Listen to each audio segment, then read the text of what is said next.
De volta com o terceiro e último tópico da nossa lição, e aqui vamos ter a reação de Israel, né? Para toda ação temos uma reação, né? A lei aí natural da física, né? Ação tem reação, né? Efeito e consequência. Então nós percebemos aqui que Israel também teve uma reação. E aí com o professor Fábio Júnior, fechando aí essa gama de conhecimentos e nos ministrando mais esse tópico. Muito bem, irmãos, caminhando para o final aqui sobre a reação de Israel.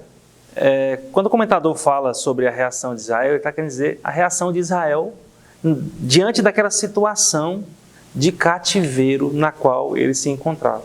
Porque você que é estudioso da Bíblia Sagrada, você que já teve a oportunidade de passar por esses trechos, você percebeu que a condição de Israel ser levado para o cativeiro era uma forma de Deus tratar com eles para que eles retornassem para os caminhos do Senhor, né? Deus emitindo juízo sobre eles, mas com o propósito deles retornarem para o caminho do Senhor. Só que esse efeito não estava acontecendo na vida deles. Quando eles usam aquela máxima, eles não estão reconhecendo os seus pecados, né? Eles não estão vendo a necessidade de retornar para os caminhos do Senhor, porque eles imaginam que eles estão ali por uma injustiça. Eles imaginam que eles estão ali por conta dos pecados dos seus pais.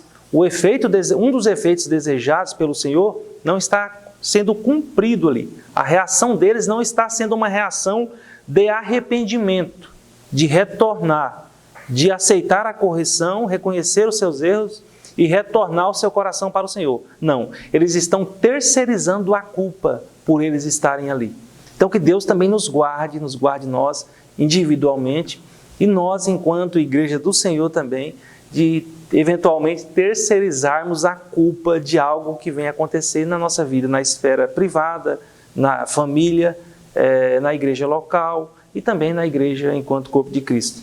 Nós temos que olhar para nós temos um dono que cuida muito bem de nós, olhar para a nossa situação, para a nossa condição e verificar se algo que acontece conosco não está relacionado mais com a nossa postura diante de Deus do que com qualquer outra coisa. A nossa reação tem que ser uma reação voltada para o Senhor, sempre voltada para o arrependimento, e é o que não estava acontecendo com o povo de Israel. Então, diante dessa reação adversa, não desejada por Deus, Deus faz duas perguntas aqui, né? A primeira, e são perguntas retóricas são perguntas que quem as faz já tem a resposta, mas está querendo chamar o interlocutor para uma reflexão. Então, a primeira pergunta é, não é o meu caminho direto? Então Deus fala para eles, não é o meu caminho direto? E a segunda pergunta é, não são os vossos caminhos torcidos? Então olha, vocês estão aí, é porque os caminhos de vocês são torcidos. E o meu caminho é direto. Direto aqui também traz o sentido de, o meu caminho é justo. Então se vocês estão aí, vocês estão recebendo uma justa retribuição. Querer atribuir a estada de vocês aí a outras pessoas é dizer que eu estou agindo com injustiça. É dizendo que eu estou colocando sobre vocês a culpa de algo que vocês não cometeram. Isso é injustiça, porque Deus dizendo, eu, o Senhor, eu dou a cada um segundo aquilo que lhe é devido. E isso é justiça. A justiça é dar a cada um aquilo que é devido. Então, se existe um padrão de justiça perfeito, só pode ser o divino, é o único. Nós temos os padrões de justiça humanos, mas não são perfeitos. Por mais que eventualmente tenha algum que seja de boa fé, mas não é perfeito porque nem o juízo humano tem a visão do todo da situação. Só Deus, que é onisciente, tem a visão do todo e por isso ele pode emitir uma justiça perfeita. Então, quando eles atribuíam a outro, eles estavam, de certa forma, dizendo que Deus estava sendo injusto com eles, porque eles não tinham razão de estar ali, porque eles eram, em outras palavras, bonzinhos, estavam pagando pelos pecados de seus pais. E não é assim. Então, com essas perguntas retóricas, tem a conclusão de que Deus, os caminhos do Senhor são retos e o povo é pecador. Os caminhos do povo é um caminho distorcido.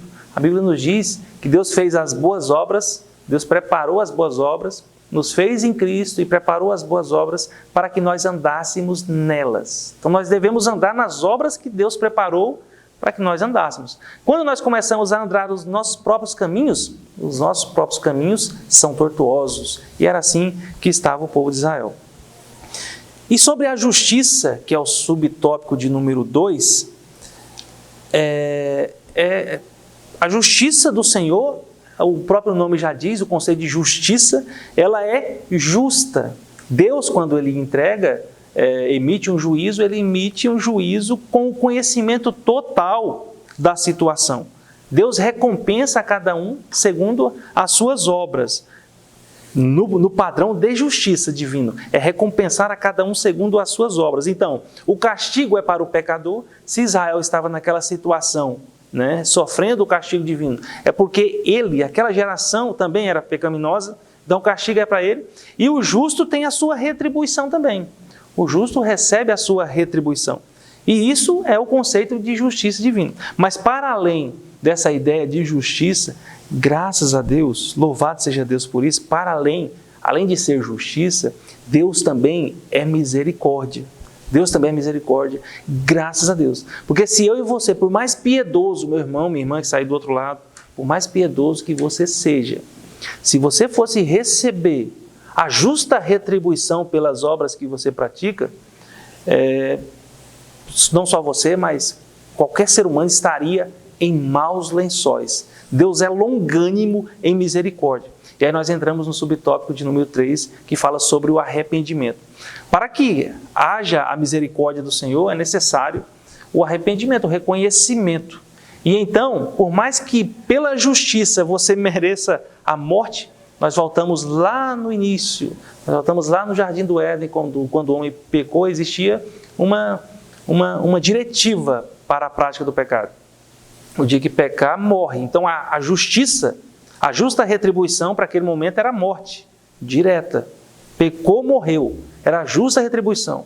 O homem não morre naquela ocasião, não é por conta da justiça divina. O homem não morre naquela ocasião, é por conta da misericórdia.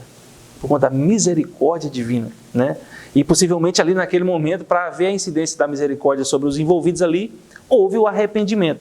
No nosso caso, é a mesma coisa. Deus é justo, mas graças a Ele também é misericórdia. Ele é misericordioso e é longânimo. Ele não vai deixar de aplicar a sua justiça, mas Ele nos dá oportunidades. E assim fez com Israel. O povo de Deus teve muitas oportunidades para se voltar ao Senhor e não sofrer a incidência do juízo. Não sofrer a incidência do juízo que se converteu no cativeiro. Da mesma forma conosco, Ele é misericordioso para conosco. Esses dias conversando inclusive com o pastor Alexandre, nós chegamos a uma conclusão de que nós podemos falar em pelo menos 2 tronos. Pelo menos 2 tronos. O trono do juízo, que está para se estabelecer, e o trono da graça, que está estabelecido. E a Bíblia nos ensina lá em Hebreus que nós devemos se achegar com paciência diante do trono da graça para que em tempo oportuno possamos alcançar a misericórdia. Esse é o momento. O trono que está estabelecido agora não é o trono do juízo para emitir, é o trono da graça para te conceder misericórdia, porque Deus é longânimo. Então se achegue. Vamos nos achegar com arrependimento diante desse trono, porque o trono do juízo, quando ele se estabelecer, aí ali já diz, Ali não há misericórdia. É um outro momento. É a hora da emissão do juízo. É Israel no momento que ele foi para o cativeiro. Ali é a emissão do juízo. Mas antes disso, quantos profetas não avisaram o povo do perigo? Os atalaias foram estabelecidos para isso. Hoje a igreja tem os seus atalaias. A igreja em si, ela é uma atalaia, a igreja do Senhor. Ela é porta-voz do Ministério da Reconciliação. Ela está propagando que agora, para as pessoas, para todos chegarem diante do trono da graça, para que não venham incorrer na incidência do juízo divino, quando o trono for estabelecido para tanto. Mas Deus não deixou de ser juízo, Ele também é juízo. Ele é juízo, mas graças a Ele mesmo, Ele também é misericórdia, e nós vivemos nessa dispensação. Glória a Deus, mais uma importante lição, com todos os pontos aí, e quero concluir dizendo que existe 2 definições dentro da palavra de Deus para misericórdia e também para graça. Misericórdia dentro de Romanos 6,23 é Deus não nos dando aquilo que nós merecíamos. E graça é Deus nos dando aquilo que nós não merecíamos. A Bíblia diz que o pagamento, o salário do pecado é a morte. Pagamento é aquilo que a pessoa merece. Trabalha para ter, se esforça e se dedica. Pelas nossas obras, pela nossa natureza adâmica herdada, nós merecíamos a morte. Mas pela sua misericórdia, Deus não nos dá aquilo que merecemos. Transfere para Cristo. E graça é Deus nos dando aquilo que nós não merecíamos. E a Bíblia vai continuar, o Romanos 6,23, o salário do pecado é a morte, mas o dom gratuito de Deus é a vida eterna em Cristo Jesus. Aquilo que nós não merecíamos, nós temos acesso em uma única pessoa, em um único ser, em uma única porta, em um único ser que pode nos aproximar de Deus, que é Jesus Cristo de Nazaré. Aceite a proposta de Deus, refute o imaginário que Deus é injusto, Todos vão responder diante de Deus. Você não precisa levar algo que está prejudicando a tua família e tem prejudicado até o dia que você conheceu a Cristo. Refute tudo aquilo que não faz da tua vida hoje cristã, que não é proposta de Cristo, e também reflita sobre o discurso também que hoje foi posto aqui da salvação. Nós precisamos perseverar, persistir até alcançarmos o final desta etapa aqui na terra e estarmos com o Senhor um dia, tá bom? Deus em Cristo te abençoe e neste momento nós vamos orar por você e com você. Majestoso Deus eterno, Deus de misericórdia, Deus de graça, Deus de bondade, a Ti, Senhor, nós suplicamos, rogamos e pedimos, Senhor, que esta riquíssima mensagem possa ser plantada em cada coração, como já foi semeada, e ache, Senhor, terrenos férteis para que possa brotar e gerar, Senhor, coisas extraordinárias e possa produzir e alimentar outros, Pai, através da transmissão do Evangelho e que se refere, Senhor, à responsabilidade que na verdade, sempre foi individual, apesar, Senhor, de sermos um povo, um corpo, apesar da Tua Bíblia dizer que igrejas são chamados para fora o termo, mas nós também temos, Senhor, como membros relacionados ou unidos a esse corpo, conectados a Ele, cujo cabeça é Cristo, uma responsabilidade, uma tarefa, um posicionamento diante, Senhor, de Ti. Pai, eu te peço em nome de Jesus, amplia a nossa visão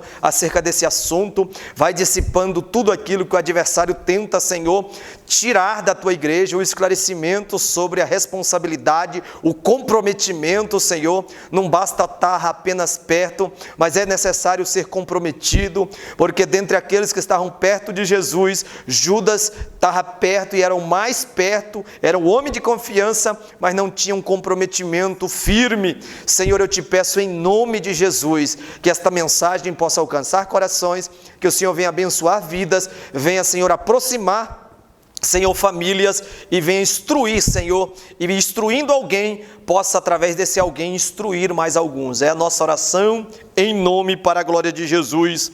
Amém. Deus te abençoe, Deus abençoe a tua vida, a tua casa, a tua família. Continue conosco sempre no EBD em Família, uma família para instruir a sua. Fiquem todos com Deus e até a próxima, querendo Deus.